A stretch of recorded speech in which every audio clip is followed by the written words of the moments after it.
Episode 11. An Opinion. Morning unfolds slowly over London, its first light slipping gently across rooftops and chimneys, as though careful not to disturb the fragile quiet held between these early hours. The city has not yet awakened fully. It breathes in a soft, tentative rhythm, still half-bound to dreams. Pale sunlight touches the narrow streets and the facades of old houses, revealing the calm that lingers after days of quiet worry and silent guardianship. Within this tender dawn, the Manette household settles under a fragile but hopeful peace. Mr. Lorry walks through the soft morning air with deliberate calm, his steps measured, his thoughts steady but weighted with the delicate task ahead of him. He has known this family for years, has stood beside them through their deepest sorrows and their greatest joys. Now he carries the quiet responsibility of protecting the fragile recovery of a man he respects deeply. His face wears a calm that masks the careful balance of his thoughts, like a seasoned guardian crossing a thin bridge of trust. Inside the house, soft light spills across wooden floors, warming the walls with a golden glow. The echoes of the past 9 days still linger here, faint, quiet, like a shadow that has not fully dissolved. Yet today feels different. There is steadiness in the air, a return of order, a subtle reclaiming of peace. Dr. Manette sits in his familiar chair, composed and serene, unaware of the turbulence that had consumed him while his daughter was away. He carries himself with the calm dignity of a man restored, untouched by the memory of the storm that passed within his mind. The world around him moves in a tranquil rhythm. The gentle clink of teacups, the rustle of morning linens, the faint breeze stirring curtains, all form an atmosphere of domestic serenity. And yet Mr. Lorry feels the weight of an unasked question pressing steadily against the quiet. The time has come for a conversation that must be handled with extraordinary delicacy, one that must protect the doctor's peace while uncovering a truth that cannot remain unspoken.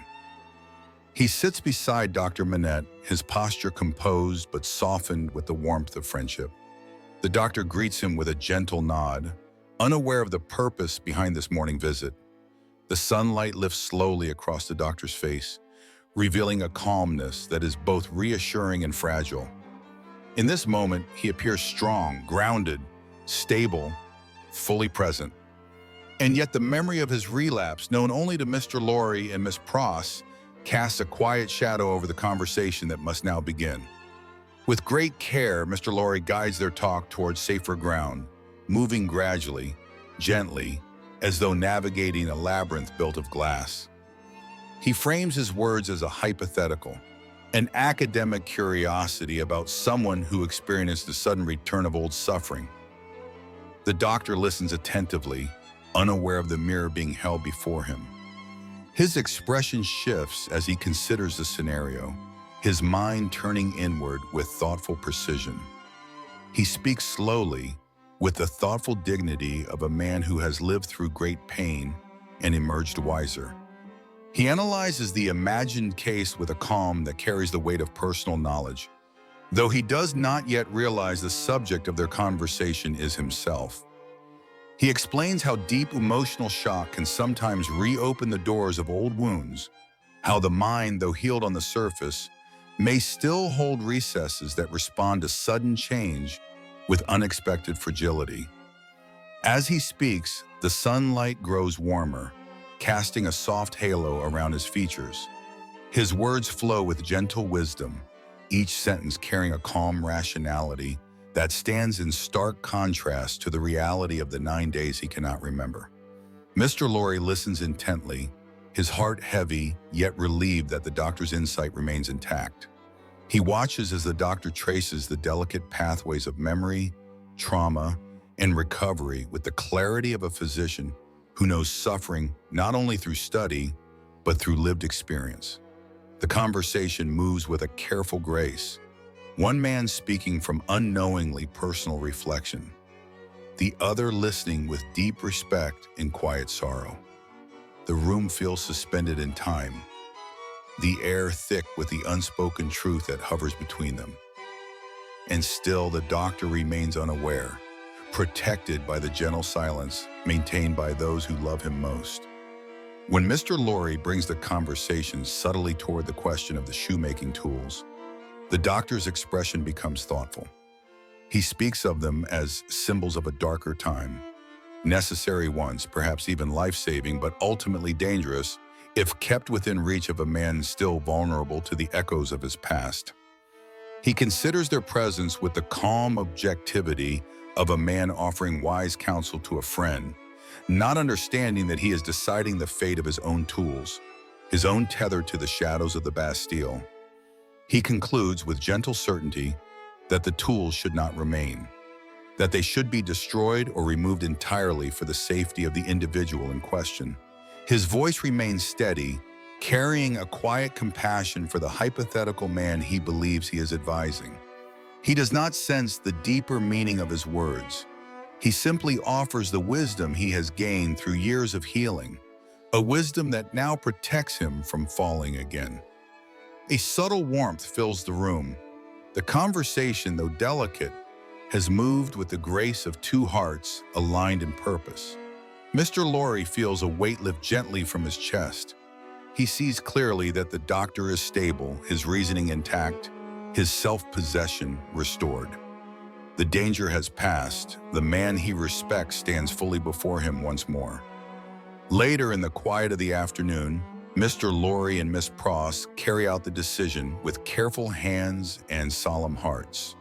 The old shoemaker's bench is removed, each tool lifted with respect, placed away, sealed from the world where it might summon old ghosts.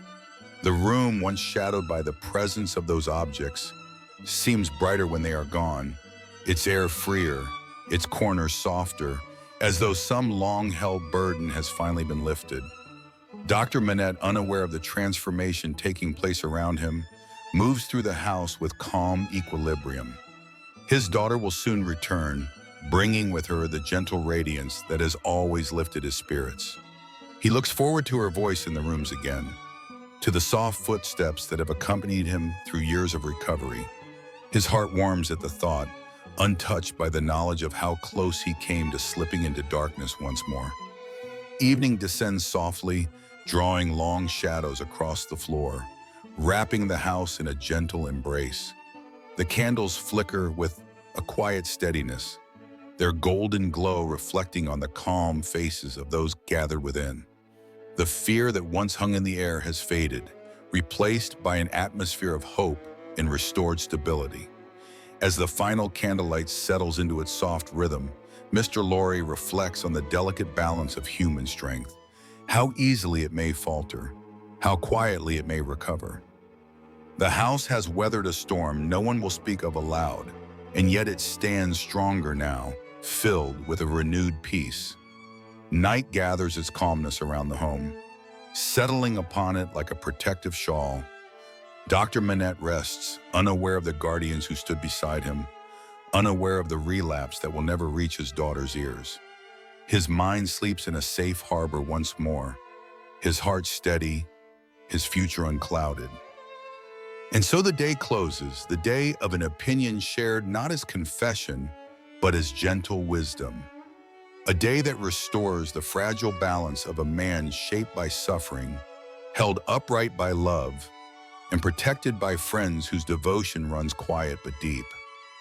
Tomorrow waits patiently, carrying with it the promise of Lucy's return, the warmth of family reunited, and the subtle comfort of a home where shadows have finally receded into peace.